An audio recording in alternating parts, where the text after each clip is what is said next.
Assalamualaikum warahmatullahi wabarakatuh. Halo teman-teman, nama saya Mardisha Anjani. Saya dari kelas 11 MIPA 2. Dan hari ini saya akan menjelaskan dikit tentang puisi. Nah, siapa sih di sini yang suka kesel kalau misalnya gurunya suruh kalian bikin puisi atau baca puisi? Nah, di sini aku akan menjelaskan sedikit ke kalian mengapa puisi itu beda dari sastra lainnya. Nah, sebelumnya apa sih puisi itu? Puisi merupakan bentuk karya sastra yang menggunakan kata-kata indah dan kata kayak yang akan dengan makna. Nah, mungkin kalian bingung nih, loh, maksudnya kaya dengan makna itu apa? Kaya dengan makna itu maksudnya adalah puisi menggunakan kata-kata yang tidak digunakan dalam bahasa sehari-hari. Jadi mereka menggunakan majas, atau bahkan kata-kata kuno yang kalian udah gak pernah denger deh. Makanya kadang-kadang kalau baca puisi suka bingung kan, kayak, maksudnya apa? Nah, jadi itu artinya puisi. Nah, di sini kita akan bahas beberapa subbab. Ada yang pertama itu adalah komponen penting dari puisi. Jadi, sebelum kalian membuat puisi, kalian harus menentukan beberapa hal nih yang seperti saya sudah tulis di sini. Oke, langsung aja ya. Nomor 1, menentukan suasana puisi. Puisi itu nggak flat. Puisi itu ada emosinya di dalamnya, misalnya gembira, sedih, haru, bersemangat, dan lain-lain.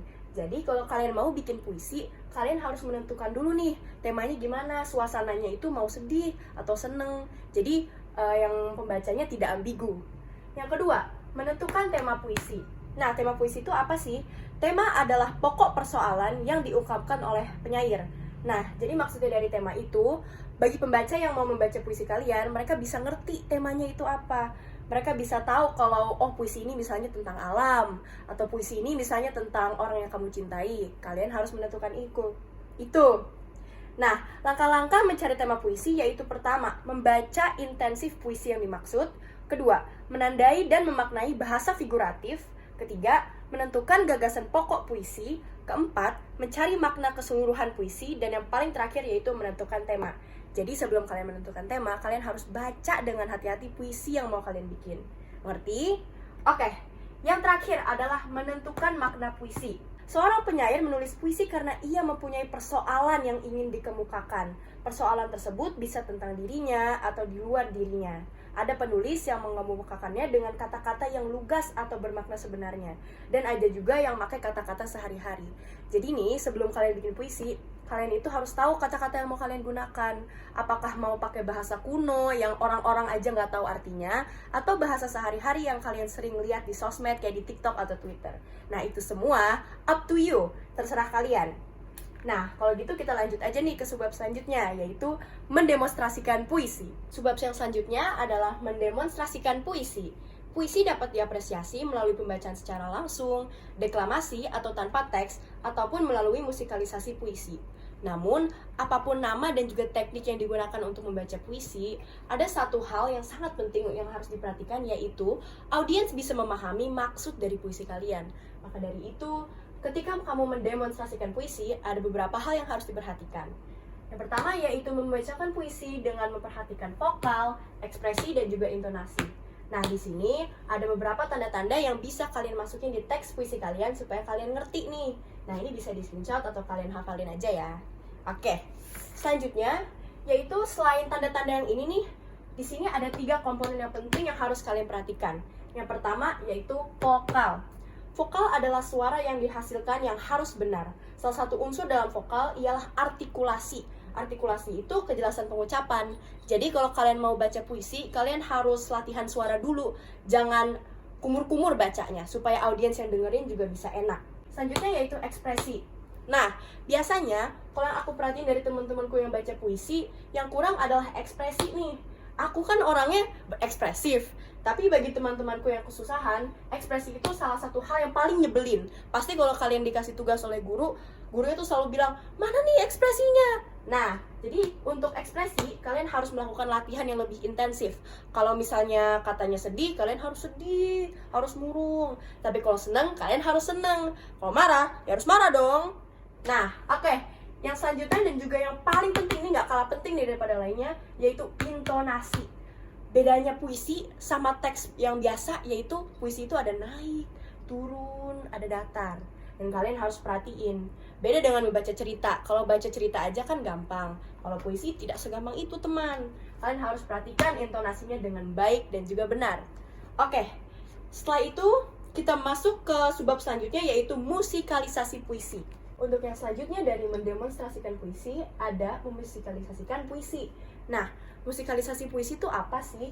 Musikalisasi puisi merupakan kegiatan membaca puisi dengan dilakukan atau diberi irama. Nah, jadi bedanya sama puisi biasa, seperti di namanya, memusikalisasi puisi berarti kamu memberikan musik dalam puisimu. Jadi kalian bisa mainin biola sambil bacain puisinya, atau piano, atau bahkan gitar juga bisa loh. Nah, contohnya apa sih musikalisasi puisi itu? Di sini ada 2 karya musikalisasi puisi yang paling sering didengar atau paling terkenal. Yang pertama ada Sapardi Djoko Damono dengan karyanya yaitu Dalam Diriku. Yang kedua ada dari W.S. Rendra dengan Kangen. Kalian bisa cari nih di YouTube atau internet. Di sini ada beberapa step untuk membuat musikalisasi puisi dengan baik dan benar. Aku sebutin ya. Yang pertama, menikmati musikalisasi puisi. Yang kedua, memilih puisi yang akan dimusikalisasi. Ketiga, memahami puisi yang akan dimusikalisasi. Keempat, menentukan irama yang sesuai dengan suasana puisi. Kelima, menampilkan musikalisasi puisi. Dan keenam, menilai musikalisasi puisi. Jadi, kalau kalian mau memusikalisasikan puisi kalian dengan benar, kalian harus menganalisa dulu puisinya secara baik dan benar untuk mendapatkan hasil yang maksimal dan juga gampang dimengerti oleh audiens. Nah, musikalisasi puisi itu tidak harus menggunakan alat musik loh. Nah, gimana tuh maksudnya?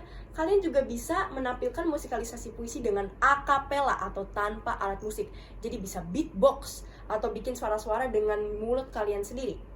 Oke, itu saja untuk subbab B ini. Kita lanjut ke subbab selanjutnya. Nah, subbab yang selanjutnya ada unsur pembangun puisi. Unsur pembangun puisi itu dibagi jadi 2. Yang pertama ada fisik dan juga batin. Nah, yang pertama kita akan ngebahas tentang unsur fisiknya dulu nih. Yang pertama ada tipografi atau perwajahan puisi. Nah, jadi secara kasarnya tipografi itu puisi, ketikan puisi murni. Nggak ada tanda titik, nggak ada tanda koma atau huruf kapital. Dan ini dibuat untuk benar-benar memahami isi dari puisinya. Jadi kalian itu tidak usah terpaku dengan tanda-tanda tersebut. Nah, yang kedua ada diksi atau pilihan kata. Dalam membuat puisi, penyair sangat memperhatikan keindahan dan kekuatan bahasa. Untuk membangun keindahan tersebut, penyair sangat memperhatikan diksi puisi. Nah, maksudnya pilihan kata atau diksi itu apa sih? Jadi, kalau kalian mau membuat puisi yang sangat indah, kata-katanya juga harus indah. Kalian harus memilih kata-kata yang gak mainstream dan juga gak bosen. Nah, diksi itu terbagi jadi 3 deng. Nah, yang pertama ada makna kias atau konotatif. Nah, kalian tahu kan makna kias itu apa? Jadi, makna kias itu adalah kata-kata yang tidak bermakna sebenarnya. Yang, oke deh, bahasa kasarnya lebay. Nah, itu penting banget tuh. Yang kedua ada lambang atau simbol. Dalam puisi banyak digunakan lambang, yaitu pergantian suatu hal atau benda dengan benda lain. Seperti bendera adalah lambang identitas negara. Atau bersalaman adalah lambang persahabatan, pertemuan, atau perpisahan. Intinya gitu deh guys. Nah, yang paling terakhir adalah persamaan bunyi atau irama. Biasanya kalau di puisi kalian suka dengar kan di akhir-akhirnya itu kalau I, ada I juga di bawahnya, atau E, ada E juga di bawahnya. Nah, itulah yang dimaksud dengan persamaan bunyi. Nah, kita lanjut ke nomor 3 nih guys, yaitu imaji. Imaji merupakan susunan kata yang mengungkapkan pengalaman indrawi. Jadi maksudnya tuh apa sih guys? Imaji yaitu kata atau susunan kata yang mengungkapkan pengalaman indrawi seperti penglihatan, pendengaran, dan juga perasaan. Jadi tuh kalau kalian dengar kata ini, kalian tuh bisa ngerasain misalnya angin yang kencang. Kalian ngerasain tuh angin yang kencang. Atau hujan yang sangat deras. Nah, kalian bisa ngerasain tuh hujannya deras banget. Nah, itu yang dimaksud dengan imaji. Imaji sendiri ini dibagi menjadi 3, yaitu imaji suara atau auditif, imaji penglihatan atau visual, dan yang terakhir imaji rabah atau sentuh, imaji taktil juga bisa. Oke, selanjutnya nih guys, ada kata konkret. Kata konkret itu merupakan kata-kata yang ditangkap dengan indera sehingga membuat imaji. Jadi dua bagian ini tuh nyambung ya guys. Nah, kata konkret apa sih contoh-contohnya? Nah, kata-kata ini berhubungan dengan kiasan atau lambang. Misalnya kata konkret salju melambangkan kebekuan cinta. Aduh, apa sih?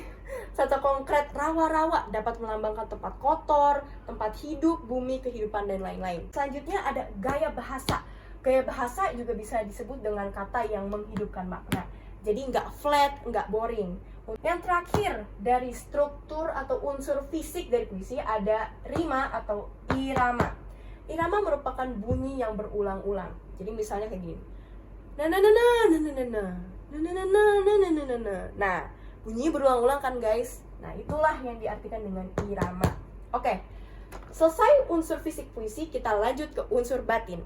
Yang selanjutnya adalah unsur pembangun batin. Nah, yang tadi kan fisik atau bisa dilihat dan ditulis. Nah, yang kali ini batin. Batin itu apa sih? Goib. Atau ya intinya ini semua hanya bisa dipersepsikan dari inti kalian, dari feeling atau perasaan. Nah, di sini kita juga ditemani oleh Oke. Langsung aja. Yang pertama, ada tema atau makna. Ini dari tadi kita bahas ulang-ulang terus nih. Artinya tetap sama ya. Tema adalah permasalahan yang menjadi titik tolak penyair dalam penyusunan puisinya. Jadi ada maksud gitu kalau kalian nyusun puisi.